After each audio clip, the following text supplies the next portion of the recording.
Good morning बच्चों, कैसे हैं आप। बच्चों हम पढ़ रहे थे आपकी जो बुक है अभिव्यक्ति और माध्यम, उसका चैप्टर जनसंचार और माध्यम।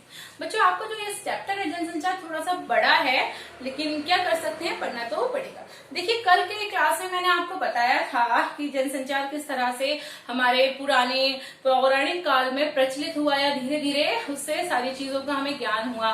जैसे कि मैंने एग्जाम्पल के लिए आपको बताया था कि जो राजा महाराजा थे, जैसे कि चंद्रगुप्त मौर्य थे, अशोक थे, इन्होंने शिलालेख पे कुछ बहुत सारे संदेश लिखवा के जगह जगह स्थापित किए थे।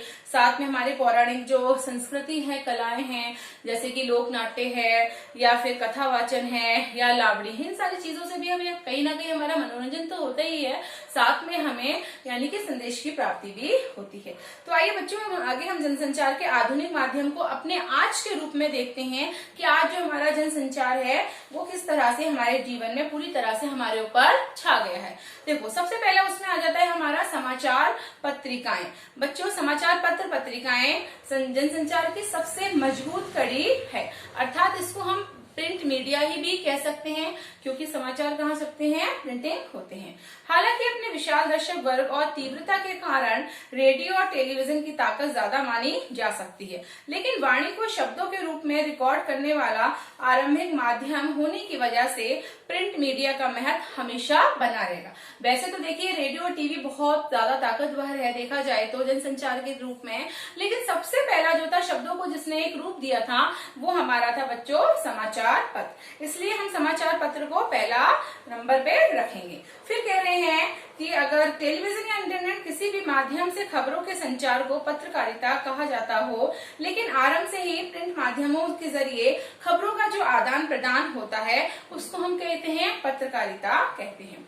इसके बच्चों तीन पहलू होते हैं पत्रकारिता के। पहला होता है कि समाचार को संकलित करना यानी कि इकट्ठा करना, कलेक्ट करना समाचार को। दूसरा उन्हें संपादित करना और संपादित करके उनको छपने लायक बनाना, अर्थात कोई भी अगर जो रिपोर्टर है न्यूज लेकर आता है, सपोज करो कहीं की भी कोई घटना लेकर आता है, उसके बारे में लिखता है, तो उसको कितना लिखना है हमें पेपर में, कितना छपवाना है, पूरी साफ सफाई से उसके बारे में हम पूरा एक पैराग्राफ बनाते हैं। उसके बाद होता है तीसरा रूप कि जब पत्र या पत्रिकाएं छप जाती हैं तो हम पाठक तक पहुंचाते हैं, यानी कि हमारी जो आम जनता है उस तक हम पहुंचाने की कोशिश करते हैं। हालांकि देखा जाए तो ये तीनों रूप जो है आपस में बहुत गहराई में आपस में जुड़े हुए हैं, क्योंकि तीनों एक दूसरे के बिना क्या है बच्चों, अधूरे हैं और अकेले हैं। पत्रकारिता के जो दो पहलू हैं शुरू के वो बहुत ज्यादा इम्पोर्टेंट है, क्योंकि प्रकाशन और वितरण का कार्य तो तकनीकी और प्रबंधकीय विभागों के अधीन होता है, जबकि रिपोर्टिंग और संपादन का काम जो है वो विशेष बौद्धिक और पत्रकारिक कौशल की अपेक्षा होता है। बिल्कुल सही बात है। हमारे जो संपादक है, ये हमारे जो रिपोर्टर हैं, वो जो भी काम करते हैं वो हमें ये बताते हैं कि कितना छपना है, कौन सा छपना है, कैसा छपना है, इन सारी चीजों के बारे में वो डिटेल में। उसके लिए हमें बौद्धिक विकास जरूरी है, अर्थात बौद्धिक कुशलता हमारे अंदर होनी जरूरी है। आगे वो बता रहे हैं जहां बाहर से खबरें लाने का काम संवाददाता का होता है, वहीं तमाम खबरों का लेखा फीचरों को व्यवस्थित करने से संपादित करने और सुचारू ढंग से छापने का जो काम है बच्चों वो संपादकीय विभाग में काम करने वाले संपादकों का होता है। ये बात हमें पता होनी चाहिए। हम न्यूज़पेपर तो बहुत इजीली पढ़ लेते हैं, लेकिन क्या हमने कभी सोचा है कि न्यूज पेपर जो छपता है उसके पीछे कौन कौन सा प्रोसेस है। आज पत्रकारिता का जो क्षेत्र बहुत व्यापक होता चला गया, अर्थात बहुत ही विस्तृत रूप में वो फैल चुका है। कोई भी किसी भी देश की घटना है या किसी भी शहर की घटना है, राज्य की घटना है, कोई भी संदेश है, कोई भी सूचना है, वो हमें बहुत आसानी से प्राप्त हो जाती है, अर्थात हम एक कोने से बैठकर दूसरे कोने की जो भी इंफॉर्मेशन है उसको बड़ी आसानी से प्राप्त कर लेते हैं। और साथ ही इसमें पाठकों की क्या होती है, दिलचस्पी भी होती है, अर्थात उनका इंटरेस्ट बाकायदा उसमें बना रहता है। हालांकि देखिए पत्रकारिता को आज अस्तित्व में आए पूरे 400 साल हो चुके हैं, और भारत में इसकी जो शुरुआत हुई थी बच्चों हमें पता होना चाहिए, भारत में इसकी शुरुआत 1780 ईस्वी में हुई थी। और किसने की थी, जेम्स ऑगस्ट हिकी ने की थी। बंगाल गजट से वो एक पत्र निकलता था जो कि कोलकाता था निकलता था, जबकि हिंदी का पहला साप्ताहिक पत्र जो है वो है उदंत मादट, भी कलकत्ता से ही निकला था, जो कि 1826 ईस्वी में निकला करता था। जो किसने निकाला था, जो पंडित जुगल किशोर के संपादन में निकला था।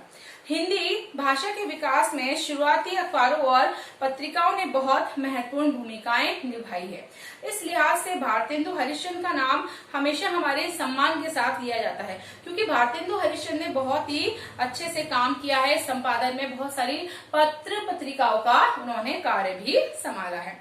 जब हमारा बच्चों आजाद हुआ था हमारा देश, या उस समय प्रोसेस चल रहा था, उस समय हमारे महात्मा गांधी बहुत सारे पत्र लिखते थे अपने आसपास जो भी उनके कार्य में भाग लेते थे, प्रोग्राम में भाग लेते थे, ताकि वो अपने आंदोलन के लिए आगे बढ़ सकें, अग्रसर रह सके। तो उसमें बहुत सारे ऐसे हमारे लेखक भी हैं जो काम कर चुके हैं। आगे बता रहे हैं, आजादी से पत्रकारिता का लक्ष्य स्वाधीनता की प्राप्ति था। उस समय जब लोग कुछ ना कुछ न्यूज़पेपर में अपने विशेष विचार लिखते थे ताकि लोग पढ़े और थोड़ा सा अवेयर हो या अपने देश के लिए कुछ करने की कोशिश करें, तो उस समय तो एक बहुत ही अच्छा ऑप्शन था बच्चों, देखा जाए तो, कि सभी लोग क्या करते थे, अपनी अपनी स्वाधीनता, अपने देश को स्वाधीन बनाने के लिए, आजाद कराने के लिए बहुत कुछ करने की कोशिश करते थे। लेकिन जैसे हमारा देश आजाद हो गया, उसके बाद पत्रकारिता ने एक व्यवसाय का रूप ले लिया, अर्थात कहीं ना कहीं वो प्रोफेशनल का रूप ले चुका था। पहले तो लोग समाचार पत्र पत्रिकाएं किस लिए पढ़ते थे कि उसमें जो भी लेख छपते थे लोगों के, उससे पढ़कर वो बहुत ही समझदार बनते थे या अपने देश के लिए कुछ ना कुछ करने की कोशिश करते थे। लेकिन जैसे देश आजाद हुआ उसके बाद पत्रकारिता ने एक व्यवसाय का रूप ले लिया, और आजादी के बाद बच्चों जो पुरानी पत्र पत्रिकाएं थी वो कहीं ना कहीं क्या हो गई, या समाचार पत्र वगैरह क्या हो गए, वो पूरी तरह से बंद हो गए। अब उनमें से बहुत सारे ऐसे समाचार पत्र हैं जो आज नहीं आते हैं, जैसे कि जनसत्ता है, नई दुनिया है, या कह लीजिए धर्मयुग है। बहुत सारे ऐसे पत्र पत्रिकाएं थी जो आज हमारे इस देश में नहीं आती हैं और बंद हो चुकी हैं। अच्छा, जनसंचार का हमारा पहला माध्यम क्या था, समाचार पत्र पत्रिकाएं, और दूसरा क्या था बच्चों, रेडियो। तो अब हम रेडियो के बारे में पढ़ लेते हैं। देखिए, पत्र पत्रिकाओं के बाद जिस माध्यम ने दुनिया को सबसे ज्यादा प्रभावित किया वह क्या था, रेडियो। 1895 में जब इटली के इलेक्ट्रिकल इंजीनियर जी मार्कोनी ने वायरलेस के जरिए ध्वनि और संकेतों को एक जगह से दूसरी जगह भेजने में जब कामयाबी उनको मिल गई, तो उन्होंने रेडियो जैसा माध्यम उस समय क्या आ गया, अस्तित्व में आ गया। अर्थात रेडियो के द्वारा कुछ ना कुछ हमें संदेश की प्राप्ति होने लगी। जब हमारा विश्व युद्ध हुआ तो उस विश्व युद्ध की जो सूचनाएं थी, उसका जो आदान प्रदान था, वो बहुत ही हमारे लिए क्या था, महत्वपूर्ण था।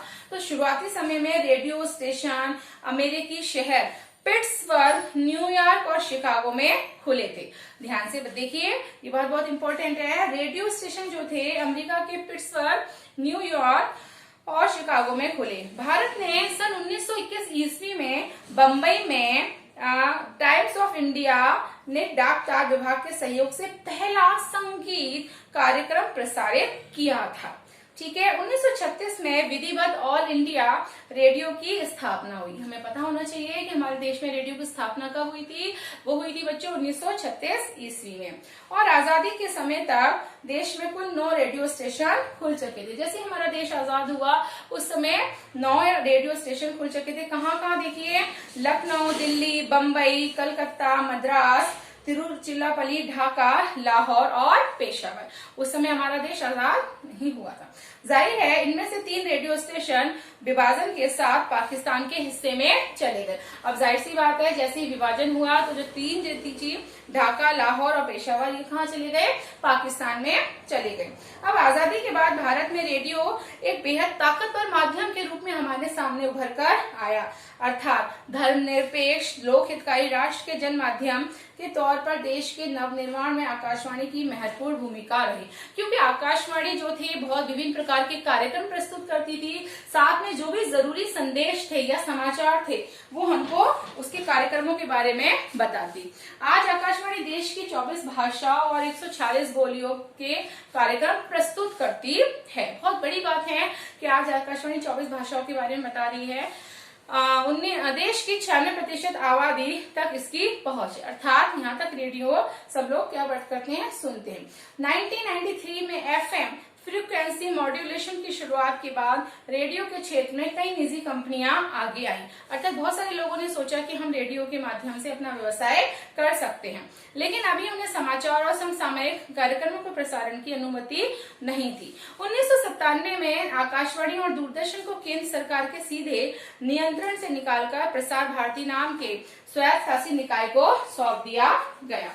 फिर असल में बच्चों लंबे समय तक सरकारी नियंत्रण में रहने के कारण रेडियो में एक जड़ता सी आ गई, क्योंकि वो सरकार के नियंत्रण में हो गया।